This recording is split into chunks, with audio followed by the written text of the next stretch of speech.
Merci beaucoup Ziguinchor.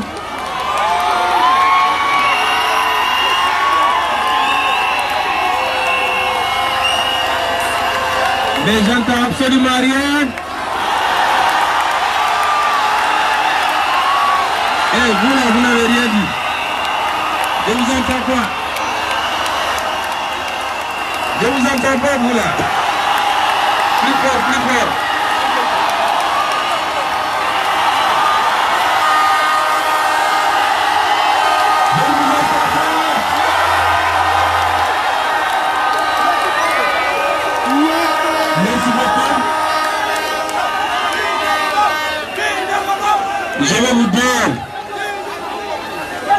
Je vais vous dire que vous m'avez rendu aujourd'hui encore plus fier d'être Casamançais, d'être Ziguinchorois.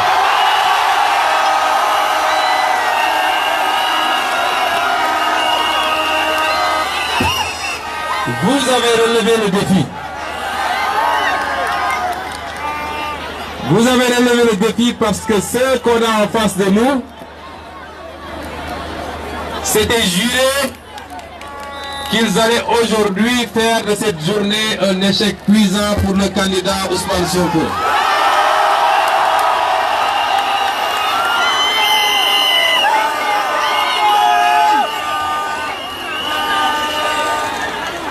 Ils ont dépensé énormément d'argent. Aujourd'hui, c'est des journées 10 000.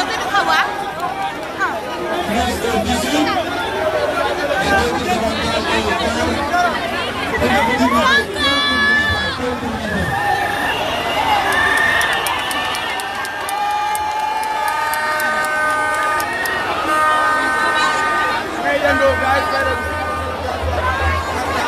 Mais vous avez vu que bi ñu dugg see ci dëkk bi ñoom fi ñu tegoon seeni militants bañ leen rombee militants yi dañoo bàyyi foofa daw si ñun.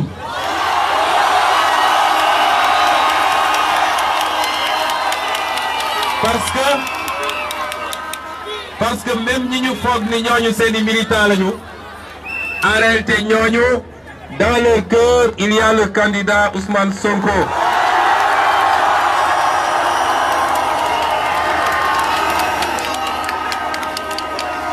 li gën a yéeme ci mbir mi mooy seen militant ñi ngi daw di ñëw ci ñun moom mu daw génn dëkk bi. ndax dégg naa biñ ko nee Ousmane Sonko ma nga tooboor xaw ma avion Sangomar xaw ma Sarène la jël xaw ma dañ ko téléporté waaye il n'est plus à Ziguinchor.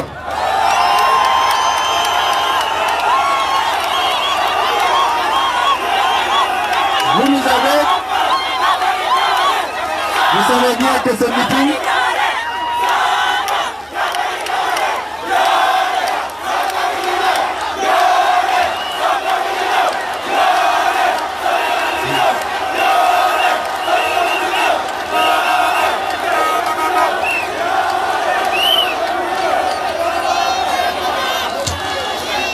dama ne ñoo mujjee ñëw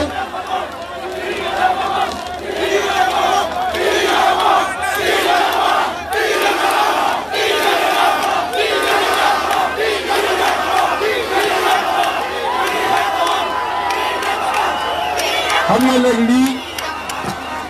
lii dafa yéeme ndax moom suñu frère ak suñu sœur yi def politique Casamance yépp dem na leen dajale fexe ba ñii mu transhumé leen ñii mu jox leen ay nomination uniquement pour contrer la percée fulgurante de Ousmane Sonko en Casamance.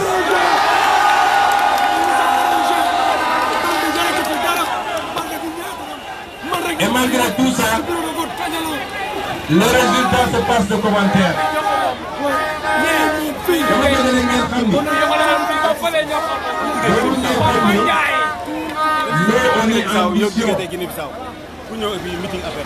bi ma mujjee ñëw dama lancé cri de guerre. ñun yeroo Ziguinchor yeroo Casamance. Mama Ndiaye Binta Ndiaye Khalifa Ndiaye. fii ñoo ko moom. liggéey ñu pour dara am ñu doole waaye am nañu xeex.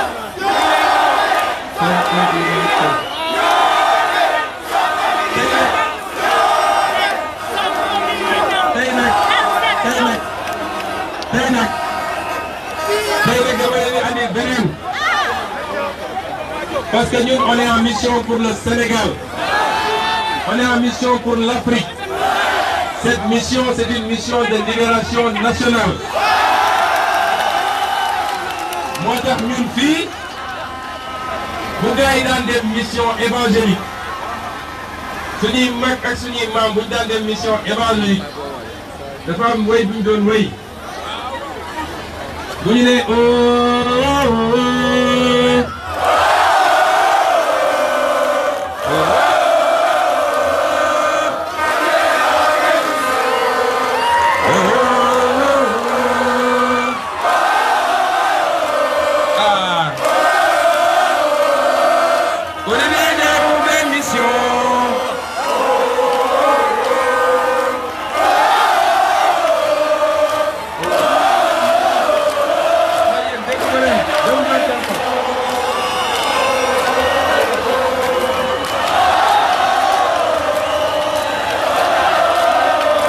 Merci beaucoup.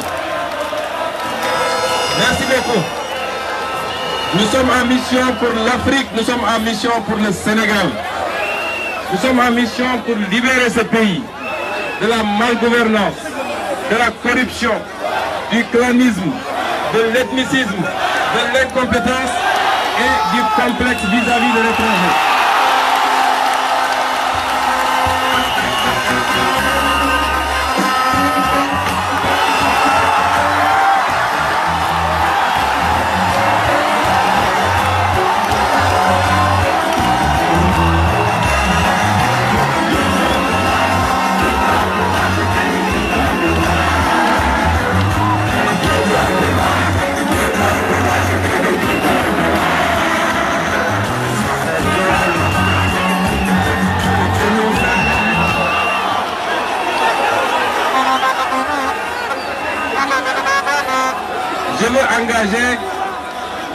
Je veux enseigner sur un point.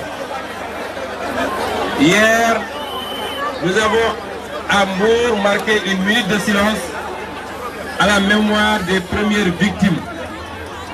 En vie humaine, je veux dire, parce que les victimes, en termes de blessures, ça a commencé bien avant la campagne et nous-mêmes, on a été les premières victimes. Aujourd'hui, on nous apprend qu'il y a encore eu mort d'homme à Tambacounda. Nous avons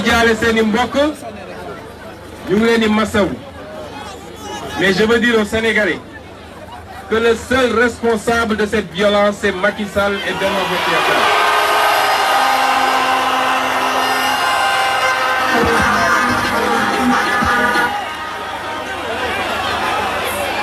Depuis 2 jours ou 3 jours, on lui lance un avertissement. Les autorités et les régulateurs sociaux de ce pays arrêtent Macky Sall et son Benno Bokk Yakaar avant qu'il ne soit trop tard. Parce que j'ai dit à Macky Sall, nous sommes encore pour jeunesse fouf et notre jeunesse est une jeunesse saine. Ce n'est pas une jeunesse qui fonctionne à 2500 ou 5000 francs. Et c'est une jeunesse qui a les moyens de se défendre. S'il continue comme ça, nous lancerons un appel à tous les candidats de l'opposition de mutualiser leurs forces, de mobiliser toute leur jeunesse, de Founioun Nekk Sénégal, région Bounioumountine, et on leur démontrera qu'ils sont en minorité dans ce pays.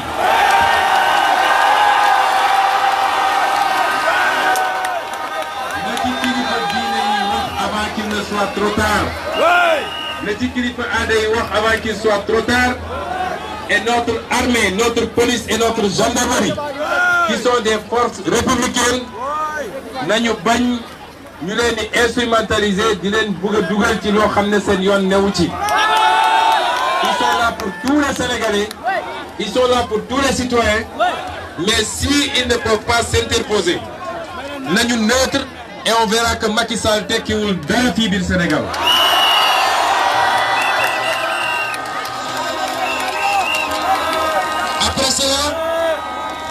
Après cela, je voudrais demander au candidat Macky Sall de présenter ses excuses à la Casamance. Parce que voilà un homme boo xam ne pendant 7 ans mënul teg un bilan en ce qui concerne la Casamance.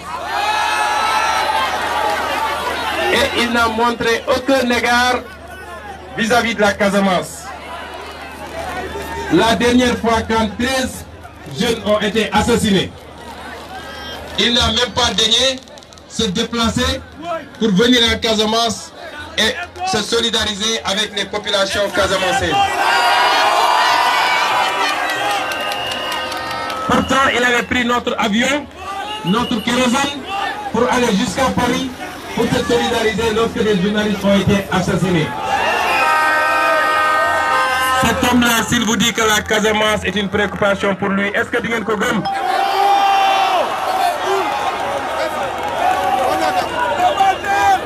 Donc, nous, je vais vous dire le message, la première partie du message que je veux délivrer à la Casamance ici. La seconde, je la délivrerai lors du meeting de Bignona demain. Le message que je veux vous... Nous avons beaucoup d'ambition pour la Casamance. Nous avons beaucoup d'ambition pour tout le Sénégal.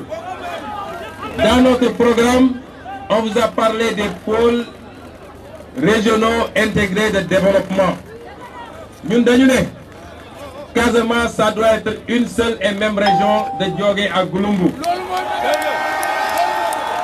Nous ne pouvons pas accepter qu'on casse la Casamance en 3 régions et ces 3 régions sont parmi les 3 les plus pauvres du Sénégal.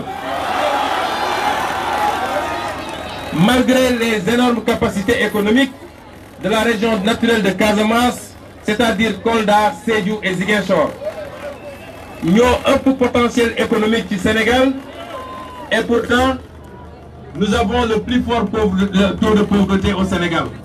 Il y a 60% de taux de pauvreté à Ziguinchor et il y en a 65,7% à Kolda.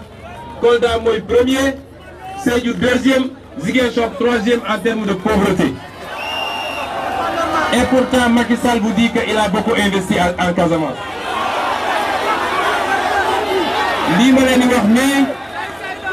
L'Imalani c'est les chiffres de l'ANSD, ce n'est pas des chiffres de Ousmane Sonko, c'est des chiffres officiels des agences de l'État du Sénégal. Nous, on s'est rendu compte qu'il y a beaucoup d'argent pour nous Casamance, soi-disant, parce que personne ne sait où est passé cet argent. Depuis qu'on est enfant, on n'a pas entendu parler de Derbac, on a entendu parler de Somivac, de Pidac. Peut-être que beaucoup de jeunes on connaissait ces projets-là. Après, on a entendu parler de Proges, de Paderka, de PPDC. Et pourtant, nous sommes la région la plus pauvre, l'une des plus pauvres du Sénégal. Nous n'avons que le projet qu'on a pour la région, le pôle naturel, le pôle de développement naturel de Casamance, c'est on vous propose le développement économique comme facteur de paix. Parce que cette région a assez souffert de la situation. Nous avons tous grandi avec cette situation de ni guerre ni paix, avec cette situation d'insécurité, et il est temps que ça cesse définitivement. Ce que nous proposons à la Casamance, c'est le développement économique comme facteur de paix. C'est pourquoi nous allons changer, nous, le paradigme de développement sur la Casamance. Parce que contrairement à tout ce qui a été dit, la Casamance n'est pas une région périphérique. Casamance, c'est Al-Bala. Casamance, beaucoup de Sénégal, c'est Al-Bala. La Casamance est une périphérie. C'est totalement faux. La Casamance est le centre du Sénégal. Mais pour que la Casamance devienne réellement le centre du Sénégal, il faut qu'on arrête de penser le développement de la Casamance à partir de Dakar, mais qu'on pense le développement de la Casamance comme porte d'entrée vers la CEDEAO.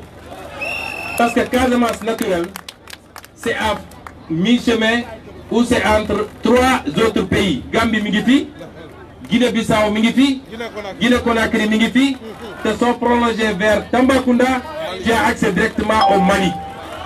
Mais bonne région non potentielle qu'une région qui a ce positionnement géographique.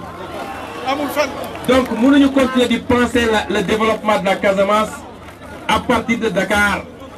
Comme on ne peut pas continuer à penser le développement de la région du fleuve à partir de Dakar, parce que la région du fleuve doit nous permettre d'avoir l'ouverture vers la Mauritanie. Et c'est pourquoi nous disons que la Casamance, la Casamance doit être le centre du Sénégal. Comment on va procéder pour que la Casamance soit le centre du Sénégal? Moi, la Casamance doit être un trait d'union entre tous ces pays que je viens d'énumérer. Et nous vous proposons maintenant des solutions pour le développement. Les solutions qui permettront à la Casamance de jouer ce rôle. Vous savez très bien que, avant de gagner le programme, Cheikh Tidiane Dièye vous a dit que vous avez le meilleur programme, vous avez le meilleur candidat. Et c'est la vérité, vous avez le meilleur programme, mais vous avez le meilleur candidat. Et c'est parce que nous avons le meilleur programme et le meilleur candidat que nous avons dit que nous sommes prêts à débattre dès le premier tour avec tous les candidats. Vous pouvez voir les Sénégalais, nous savons qui est qui. Parce que théorie est bonne, mais quand nous serons face à face, les Sénégalais sauront qui est qui.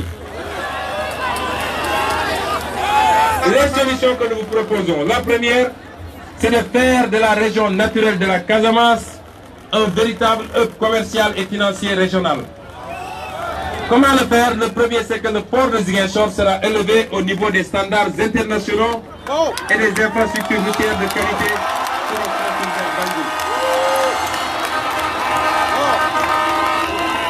Les gars, ici le port de Ziguinchor, vous ne pouvez pas savoir la valeur économique et sociale de ce port.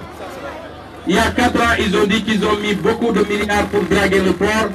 Ils n'ont rien fait, l'argent a été détourné.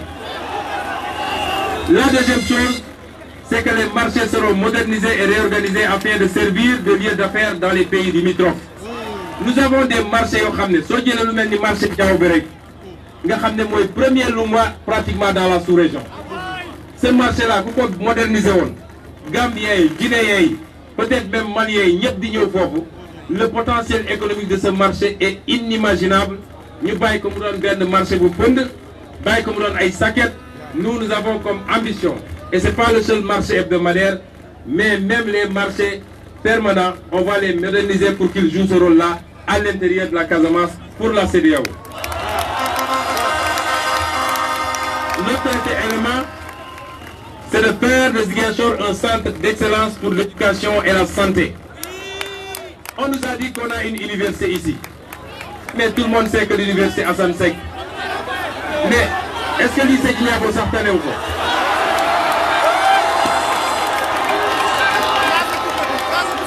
L'université Bokhane, depuis 2012, il y a un amphithéâtre dans le monde. 2012, ça, c'est pas une université, c'est un lycée, ou même moins qu'un lycée, c'est un collège. C'est pas digne d'une université. Et nous voulons faire de cette université-là une très grande université sous-régionale et une université d'excellence pour que les étudiants puissent venir de partout, pas seulement la Casamance, mais aussi. Nous voulons le développement d'une offre médicale de qualité grâce à la faculté de médecine de l'université Assane Seck de Ziguinchor. Nous voulons le développement du tourisme médical grâce à l'utilisation des potentialités du Cap Skirring pour orienter les touristes vers ces services lors de leurs vacances. Nous voulons réorienter l'offre de formation de l'université de Ziguinchor vers les besoins des 3 pays et le développement d'une offre d'enseignement supérieur privé et qui peuvent faciliter le séjour d'étudiants gambiens, bissau-guinéens et d'autres pays africains pour que Ziguinchor soit un pôle et un hub universitaire. Nous voulons aussi redonner à Ziguinchor ou la région naturelle de Casamance toute sa place dans le tourisme. le potentiel qu'on a ici en tourisme amul fenn parce que am na zone yoo xam ne am nañu potentiel tourisme bu bëri mais ci plage la yem ak ci culture. Nous avons les plages de Cap Skirring, de Abéné, de Kafountine, etc. sont les plus belles plages du monde, je ne dis même pas de l'Afrique.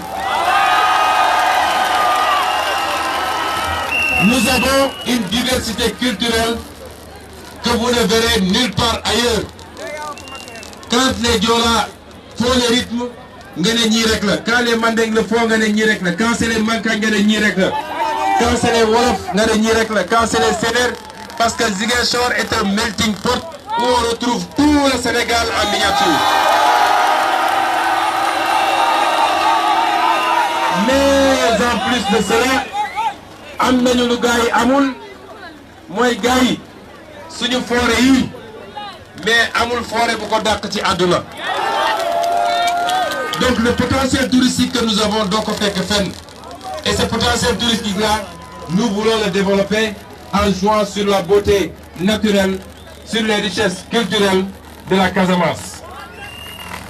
dañu bëgg ñun que le Cap Skirring bi ngeen gis nii dañu bëgg li nga xam ne Indonésie Bali loolu la fa représenté vous avez tous entendu parler de Bali li nga xam ne Maroc Marrakech loolu la fa représenté nous voulons que Cap Skirring représente cela pour non pas pour le Sénégal mais pour l'Afrique. Nous voulons également bâtir un véritable pôle de transformation agro-industrielle. Xam ngeen ni nous avons un potentiel énorme mais tant que duñ ko transformer fii defe naa musiba la parce que les gens viennent ici prendre tout ce que nous avons yóbbu ko parce que nous n'avons pas des usines pour les transformer ici. Ce que nous voulons c'est que les nombreuses filières agricoles et halieutiques fii am nañ fi mango am nañ fi kaba mooy madd pour suñu mbokk noor bi am nañ fi tool muy tool forox muy tool sucré ñun am nañ fi buy ak bisaab am nañ fi sigisaay man dama namm sigisaay sax gëj naa lekk sigisaay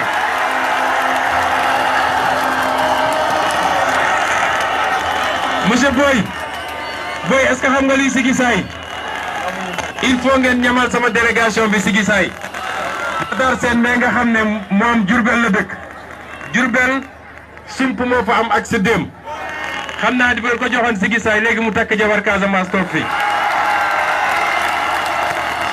ñun am nañu Kourdiendien ñun am nañu Kutubolo ñun am nañu gerte mankagne waxuma la nag les fruits muy banane muy orange muy beneen ak beneen waa loolu fan la am Sénégal il n'y en a nulle part au Sénégal.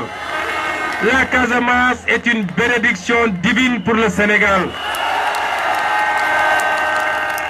Mais lii lépp suñ ko amee te duñ ko transformer fii Sénégal ça ne sert à absolument rien parce que les gens viennent prendre ça ils amènent chez eux ils transforment def ko ci ay canettes ñëw di ñu ko jaay beaucoup plus cher wala ñu jël ko yóbbu ko ci industrie pharmaceutique bi def ci ay garab di ñu ko jaay ay boîte 5000 10 000 alors que biñ koy jënd fii kilo 500 lañ ko jëndee ñu ne ñun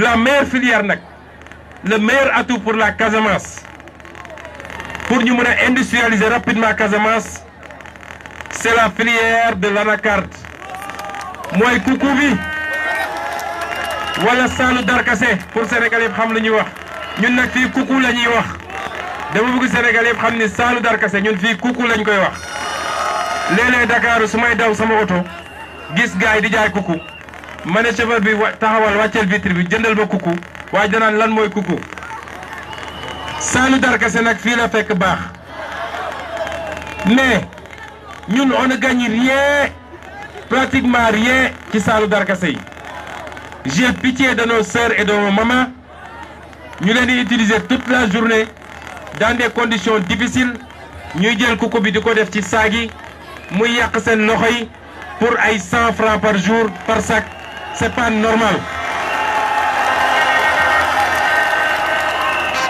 Nous avons nous un projet pour industrialiser le Sénégal balaa vietnamien di ñëw fii wala indien di ñëw fii di jënd salle darkase di yóbbu ko nous mettrons ici des usines de petites unités industrielles parce que nous avons vu au Vietnam docteur Cheikh Tidiane Dièye bi nga xam ne ci développement lay liggéey nee na ma gis naa Vietnam yoo xam ne benn unité industrielle bu ndaw rek buy transformer darkase bi day employer 1000 agents 1000 personnes. Imaginez si on transformait ici, il n'y aurait plus de chômage dans la jeunesse casamançaise. Nous allons mettre ici des usines. Et si je vous dis que nous le ferons, vous savez que nous le ferons parce que nous, tout ce qu'on dit, on va le faire, Inch'Allah. Nous voulons également, pour terminer, je vais vous proposer quelques mesures. C'est des mesures urgentes et c'est des mesures structurantes. Si nous sommes élus, et je sais qu'on sera élus,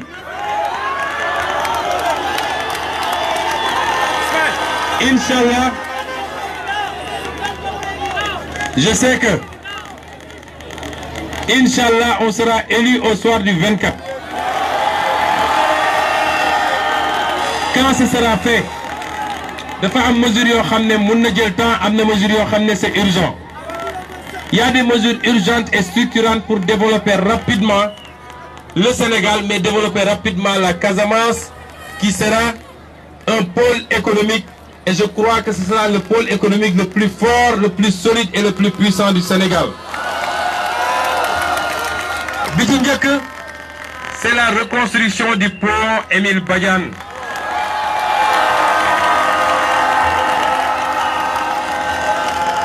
Ñun duñu xaar ba am une seconde tragédie Joola pour dire que c'est que la situation de ce pont Émile Badiane est une situation calamiteuse.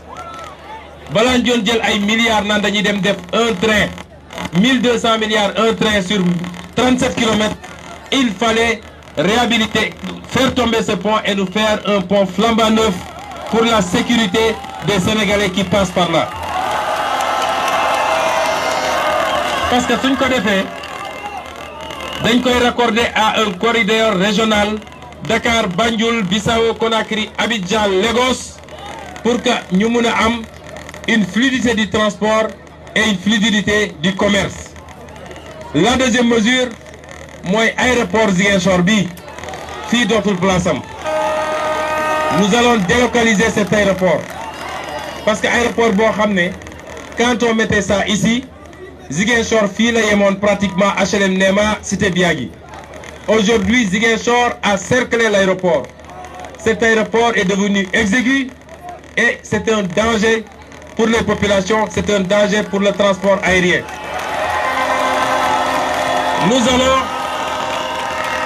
Nous allons délocaliser cet aéroport vers Tobor avec le site actuel qui est entre un hôpital, parce que le site actuel il est situé entre un hôpital, un lycée, une université et plusieurs écoles primaires, ce qui est un danger pour les populations. Si on est élu, nous allons construire, je ne dis pas reconstruire, nous allons construire l'université Assane Seck, parce que l'île c'est pas une université.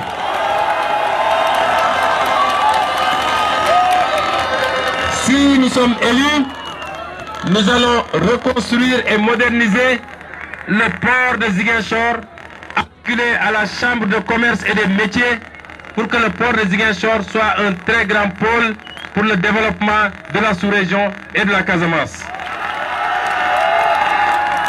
Enfin,